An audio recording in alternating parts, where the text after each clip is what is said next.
Hey guys, Flawless Crested Geckos here. Will, Audra, Hi. coming to you guys from a different perspective, I guess. Um, we actually converted one of the guest rooms into, I guess, a multi-purpose room. YouTube room. Yeah, so we're gonna be utilizing this room.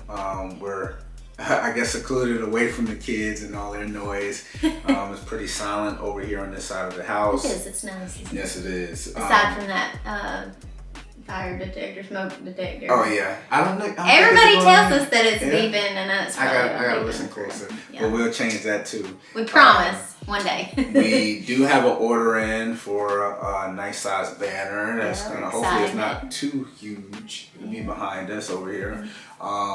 With our branding and everything on it. There it went. I heard it that time. So we'll change that. We're gonna change it. Yeah, we're gonna change it.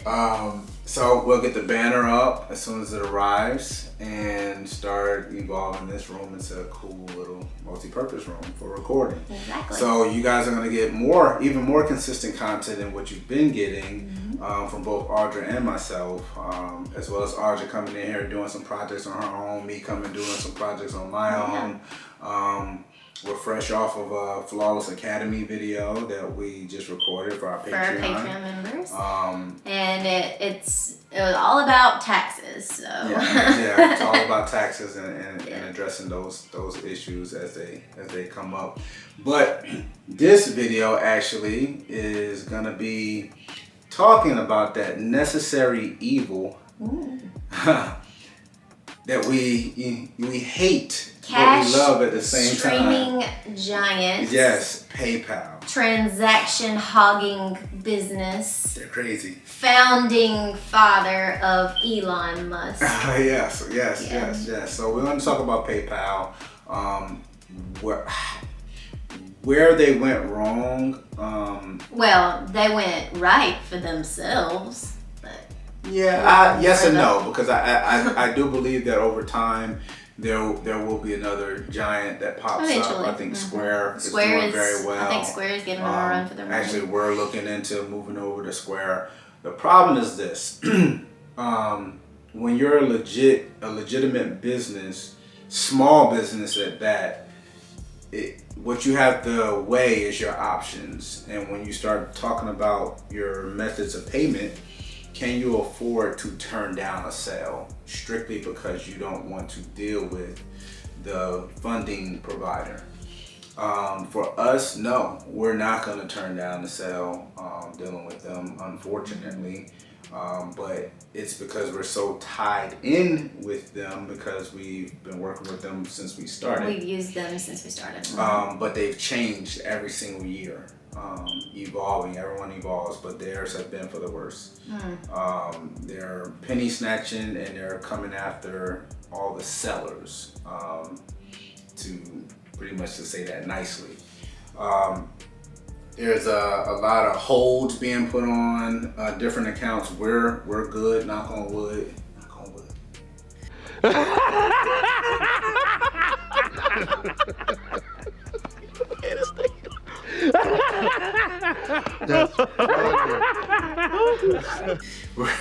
Stop.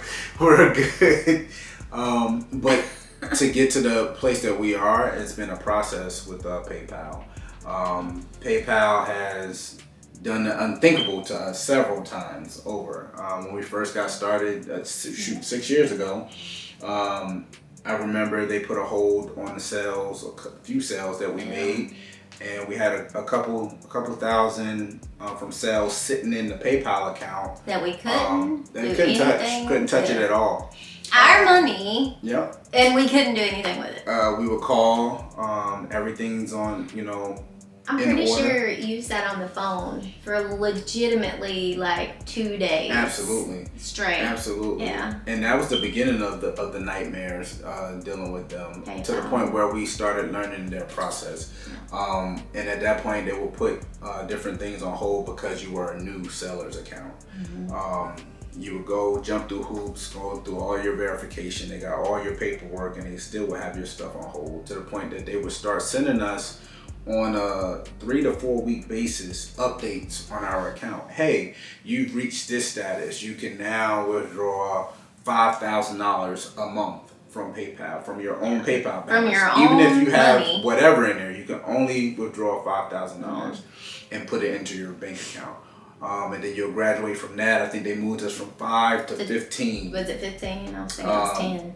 It was 5 to 15. Then it was 15 to 22. It was weird numbers. It went from 22 to 40. 26? It was 26. Yeah, And then it went from 26 to 41. And then from 41, I may be off with this number, but I believe it went to 60. From 60 to 88,000. Who in the world is withdrawing $88,000 a month? But they cleared us to withdraw $88,000 a month.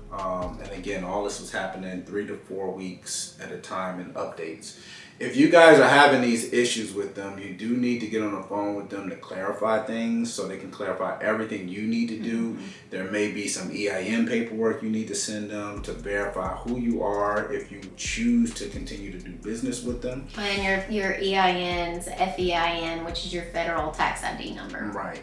So you're going to want to do that, as well as understanding their process. They'll tell you, hey, there's a hold, and beware of this as well. There's a hold on your account because you're a new seller.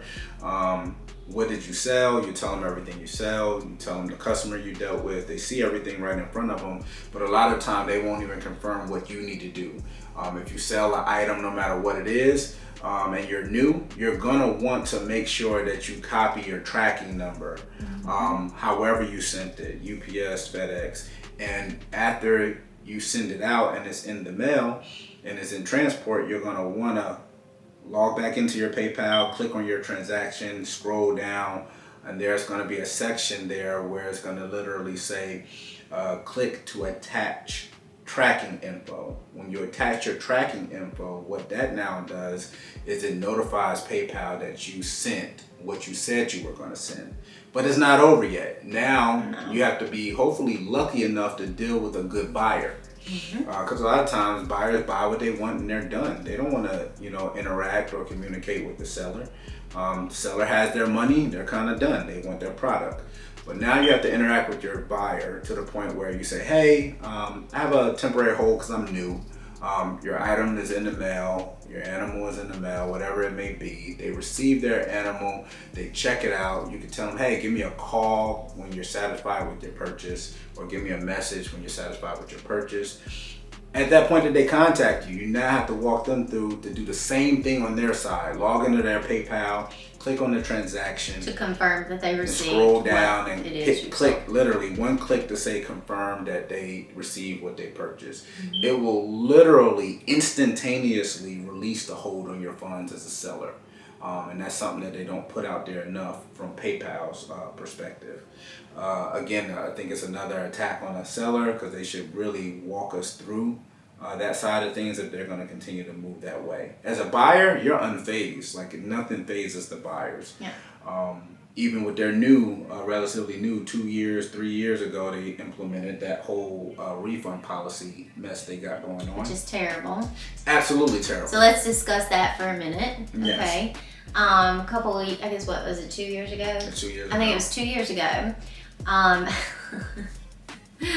Me and my lovely self decided that I needed to send money from a personal checking account to our PayPal, and ended up sending it, for some reason or another, it ended up going goods and services. Right. Well, at that time, you could switch back and forth between goods and services and friends and family. Now, as a business, you don't get the option to do friends and family on PayPal. You don't get that option as a business. So even if that buyer chooses friends and family, it will still transfer and charge us fees because we are an actual seller. Yeah. So that being said, I had made the mistake of transferring money, somehow goods and services or whatever, and it charged us a fee, like a $200 and something fee, to transfer our money from a checking account to our PayPal so that we could make a payment on something. Right. So Will calls me almost immediately and says, hey, you made a mistake. Yeah. I'm like, why'd you do that? You sent it goods and services. I said, what? No, I didn't. And I looked, and of course I did. And he says, no worries. He said, I'll just refund it right back and you send it back to the PayPal and then I'll transfer. Well, when it's sent back the whole amount to me. Right. But on our end, on the Flawless end, the PayPal end, it still took $200 and something. So imagine you make a deposit, basically, into a bank account or account you use. You make a deposit, a sizable deposit, and then for some reason, I don't know, you don't want to make that deposit or you need to take your money back out or whatever. So you take that same amount back out and then your bank decides, hey, because you used our machine for your own account, we're going to charge you $200.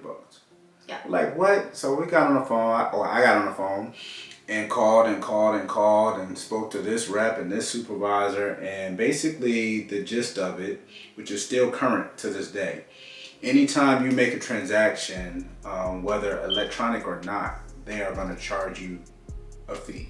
Mm-hmm. The seller will be charged a fee. So that means all these high dollar transactions, even between friends, you buy something for $10,000 and say it's your buddy. He's good for the funds, whatever it may be. And there's several situations and scenarios that this can be applied to. But you buy something for 10 grand and then contacts you the very next day and says, hey, I'm gonna move forward with that purchase with you, but something fell in my lap, animals, whatever it may be, property, something. I need to jump on it right now, and then I'll revisit this with you and complete our transaction in 3 weeks, 4 weeks. You obviously, your friends, you already know he's good for it. You've done these type of things in the past because PayPal allowed you to do this in the past. So you say, cool. You send him his money back. The buyer, yet again, gets his entire 10 grand back. He's done. He got all his money back. And you're sitting there with no sale and having to pay 3% of $10,000 to PayPal for a transaction that never happened. That never even occurred. And then when they revisit you again, or whoever, you're going to have to repay that amount again. And there is zero ways around it, period. We spoke to supervisor on top of supervisor. We was able to get a partial courtesy credit off of being charged for our own money. So this is common practice. And what we are dealing with here is in PayPal, it's a buyer-driven program service. There are far more buyers enrolled in PayPal than there are sellers. So who's going to get screwed? The sellers every single time. Mm-hmm. And that's from small purchases all the way up to large purchases. So if it was a purchase for $10 and you're screwed out at 30 cents, 99% of the time, the seller is not going to call PayPal and bother with 30 cents. They're just going to say, hey, I'm shit out of luck. It is what it is, and move forward. But if you're charging, you got a product that's $10,000 or more, yeah, you're going to be really pissed off. But you're going to be one of the few that's calling and disputing anything, and you're not going to get anywhere. Literally, they will turn, no matter what you're bringing them, what fees you're paying them, they will turn to you on that phone and tell you, hey, if you don't like it, go use something else. Yep.